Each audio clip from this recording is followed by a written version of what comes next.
CBSE class 12 physics. हमारा chapter है atoms और हमारा टॉपिक 3 है de Broglie's explanation of bourse second postulate. ये हमारा क्वेश्चन नंबर 54 है।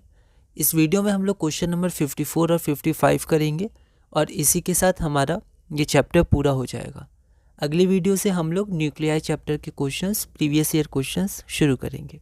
Question number 54, state Bohr's quantization condition for defining stationary orbits. How does de Broglie's hypothesis explain the stationary orbits? Second part है, find the relation between the three wavelengths lambda 1, lambda 2 and lambda 3 जो इस diagram में show किया गया है from the energy level diagram shown below. ये question all India 2014 में 3 marks के पूछे गए थे। एक बार आप इस क्वेश्चन को ट्राई करिए, फिर हम लोग आगे बढ़ते हैं। तो यहाँ पर जो पहला पार्ट है वो बस लैंग्वेज इसका थोड़ा अलग है, वरना ये क्वेश्चन हमने किया है तो आप क्वेश्चन नंबर 52 पार्ट 1 देख सकते हैं। ये बस लैंग्वेज इसका थोड़ा अंतर है। दूसरा पार्ट हम लोग देखते हैं। तो यहाँ पर जब भी हम लोग डायग्राम उतारें तो हम लोग कोशिश करेंगे जैसा हमारा क्वेश्चन में दिया है वैसा उतारें, ठीक है। जैसे यहाँ पर सेकेंड पार्ट में मैंने यहाँ पर थोड़ा गैप ज़्यादा कर दिया है। यहाँ पर देखिए गैप कम है as compare to BC AB का, तो हम लोग जितना हो सके अकॉर्डिंगली ड्रॉ करेंगे। यहाँ लेस गैप था, ठीक है। तो यहाँ पर गिवन हमारे पास ये है। अब हमें रिलेशन फाइंड करनी है। तो यहाँ पर क्या हो रहा है, ट्रांजिशन हो रहा है। ये हायर एनर्जी लेवल है, ये लोअर एनर्जी लेवल है। तो यहाँ पर किसका रिलेशन लगेगा, तो यहाँ पर रिलेशन लगेगा आपका जो फोटोन एमिट होता है उसका एक पर्टिकुलर वेवलेंथ होता है। वेवलेंथ के टर्म्स में वो वेवलेंथ क्या होता है, जिस ऑर्बिट से वो ट्रांजिट किया है, जिस ऑर्बिट पर वो ट्रांजिट किया, उन दोनों का एनर्जी डिफरेंस। तो फ्रॉम द अबव फिगर हम लोग डायरेक्ट लिख सकते हैं, आप चाहें तो यहाँ लिख भी सकते थे कि डेल्टा ई बराबर HC बाई लेमडा, है ना। ये होता है, ऐसे आप ये शो भी कर सकते हैं यहाँ पर। तो यहाँ पर EC माइनस EB क्या हो जाएगा, HC बाई लेमडा 1, ठीक है। B है यहाँ पर, तो EC माइनस EB, तो इसके लिए हमारा ये वेवलेंथ है, तो HC by lambda 1। EB minus EB minus EA, EB minus EA के लिए लेमडा 2 है, तो HC बाई लेमडा 2, और EC माइनस EA के लेमडा 3 है, तो HC बाई लेमडा 3। हमें बहुत ही ध्यान से देखना है यहाँ पर हमसे गलती ना हो, ठीक है। अब इसके बाद इन तीनों इक्वेशन को सॉल्व करना है। तो यहाँ पर आप इसको सॉल्व कर सकते हैं। तो इसके लिए आपको ऑब्जर्व करना हो, ठीक है। तो आप देखिएगा किस तरह से सॉल्व होते हैं। अब ये इक्वेशन है, अब आपको इक्वेशन सॉल्व करना है। तो क्या करेंगे, हम लोग तीनों को ऐड कर देंगे, ठीक है। तो LHS को ऐड किया इतना, RHS को ऐड किया इतना। तो यहाँ पर LHS से क्या गया, 2 टाइम्स EC माइनस EA, तो यहाँ से EB कैंसिल हुआ, तो 2 EC माइनस 2 EA, 2 कॉमन लिया तो 2 EC माइनस EA, और यहाँ पर हमने पहले ब्रैकेट में लिया था फिर हटा दिया, तो आप पहले भी हटा सकते थे, ठीक है। डायरेक्ट ऐड कर देते हैं, यहाँ कॉमन लेने का कोई ज़रूरत नहीं था, ये हो सकता है ऐसा, ठीक है। फिर यहाँ पर आपका 2 HC by lambda 3, EC minus EA क्या हो गया, तो EC माइनस EA होता है HC बाई लेमडा 3, तो 2 टाइम HC बाई लेमडा 3। अब आप यहाँ कॉमन ले सकते थे, इसको आप ऐसे ही लिख सकते थे। यहाँ पर कॉमन लिया क्यों, क्योंकि HC कैंसिल हो जाएगा, आप कैंसिल करके मत दिखाइएगा। तो ये हो जाएगा 2 बाई लेमडा 3, और इसी स्टेप पे 1 बाई लेमडा 3 को LHS में लिया है, लेमडा 3 एक साथ। तो 2 by lambda 3 minus 1 by lambda 3 is equal to 1 by lambda 1 plus 1 by lambda 2। फिर बस हमें इसे सॉल्व करना है फ्रॉम 2, तो ये 2 से फ्रॉम 3 से हमने HC बाई लेमडा 3 रखा, EC माइनस EA को। इसके बाद आपको सिर्फ सॉल्व करना है। तो लेमडा 3 आ जाएगा lambda 1 into lambda 2 by lambda 1 plus lambda 2। यहाँ पर 2 में थोड़ी ओवर राइटिंग है, हमें ध्यान देना है जब हम इसको उतारें तो हम गलती ना करें, ठीक है। जितना कम ओवर राइटिंग, जितना कम कट होगा कॉपी में, उतना अच्छा होगा। तो lambda 3 is equal to lambda 1 into lambda 2 divided lambda 1 into lambda 2 divided by lambda 1 plus lambda 2। तो ये हमारा आ गया रिलेशन लेमडा 3 लेमडा 1 लेमडा 2 में। तो लेमडा 1 लेमडा 2 लेमडा 3 में रिलेशन आ गया, which is the required expression, ठीक है। और इस चैप्टर का लास्ट क्वेश्चन अब हम लोग देखते हैं, क्वेश्चन नंबर 55। इसमें भी 2 पार्ट है। पहला पार्ट क्या कह रहा है, using Bohr's second postulate of quantization of orbital angular momentum, show that the circumference of the electron in the nth orbital state in hydrogen atom is n times the de Broglie wavelength associated with it। इस language को आप ध्यान से पढ़िएगा। Second part है, the electron in hydrogen atom is initially in the third excited state. What is the maximum number of spectral lines which it could emit when it finally moves to the ground state? Spectral line पूछा गया, वो n equal to आपका third excited state मतलब n equal to 4 पर है। ये question Delhi 2012 में 3 marks का पूछा गया था। एक बार आप इस क्वेश्चन को ट्राई करिए, फिर हम लोग आगे बढ़ते हैं। तो ये जो पहला पार्ट है, अगर हम लोग पहले इसको देखें तो ऐसा लगेगा ये तो बिल्कुल पहले जैसा क्वेश्चन है, ठीक है, लेकिन ये उसका रिवर्स है।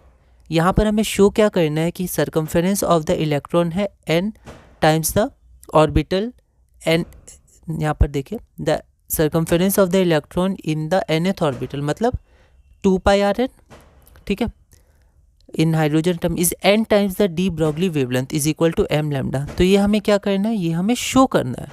और पिछले डेरिवेशन में हमें ये पता था, ये फैक्ट की तरह हमने लिया था और इससे हमने शो किया था कि बोर्स का सेकंड पोस्टुलेट हमने डिराइव किया था। पर यहाँ उल्टा है, यहाँ पर यूज़ ही करना है बोर्स का सेकंड पोस्टुलेट। तो ये हमें पता है कि MVR is equal to NH/2π, ठीक है।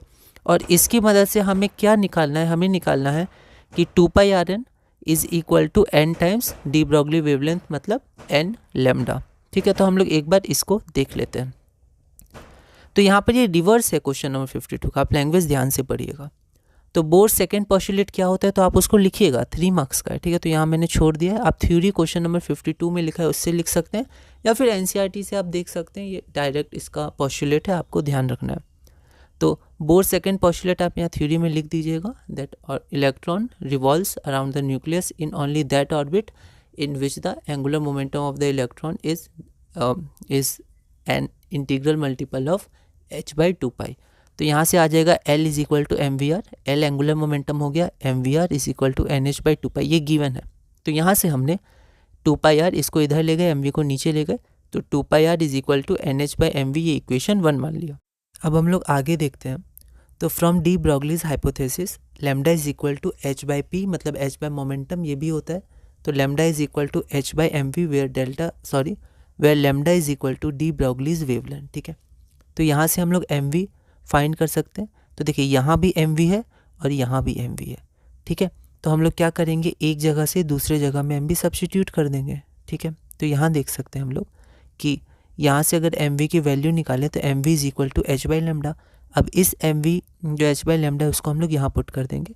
तो putting the value of MV from equation 2 in equation 1, तो इक्वेशन 1 में जो MV है उसकी जगह हम लोग इक्वेशन 2 से जो MV h/λ उसको पुट कर देंगे। तो 2πr is equal to NH/MV, MV की जगह h/λ। तो क्या आ गया, 2πr is equal to n lambda, और यही हमें शो करना था। तो इसको हम लोग क्या करेंगे, लैंग्वेज में और लिख देंगे, ठीक है। तो ये हो गया। और सरकमफेरेंस ऑफ द nth है ना, यहाँ पर Rn भी आप लिख सकते थे, पर ये R हमारा nth ऑर्बिट का रेडियस है, ठीक है।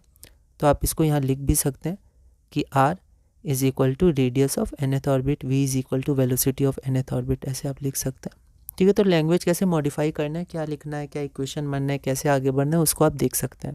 तो यहाँ पर हम लोग देखते हैं, और circumference of the nth orbit of the electron 2πr is equal to, या इसको भी आप वर्ड्स में लिख सकते थे, IS is equal to n times de Broglie wavelength, n times lambda, lambda क्या है, डी ब्रॉगली वेवलेंथ। तो n times de Broglie wavelength associated with it मतलब यहाँ इलेक्ट्रॉन है, ठीक है। तो ये हमारा हो गया। दूसरा क्या था, maximum number of spectral line n is equal to n into n-1/2। यहाँ n की वैल्यू क्या हो जाएगी, तो n की वैल्यू आपकी 4 हो जाएगी। ऐसा क्यों, ऐसा इसलिए क्योंकि थर्ड एक्साइटेड स्टेट है, तो n की वैल्यू 4 हो जाएगी। तो 4 टाइम्स 4 माइनस 1/2, 2 2s आर 4, तो 2 3s आर 6। तो आपका आंसर कितना हो जाएगा, 6 हो जाएगा। ये सेम क्वेश्चन है, क्वेश्चन नंबर 37, एक बार आप देख सकते हैं, या n या maximum number of spectral line हमारी 6 हो जाएगी। तो इसी क्वेश्चन के साथ हमारा चैप्टर पूरा होता है एटम्स। और अब हमारा टॉपिक 4 है मिसलेनियस। इसमें कुछ और क्वेश्चन हम लोग समय के संग धीरे धीरे देखते जाएंगे, पर अभी के लिए हमारे ये चैप्टर पूरा हो गया है। और अगली वीडियो से हम लोग न्यूक्लियाई शुरू करेंगे, और ऐसे ही उसमें भी टॉपिक वाइज CBSE के प्रीवियस ईयर क्वेश्चंस 2023 तक सॉल्व करेंगे।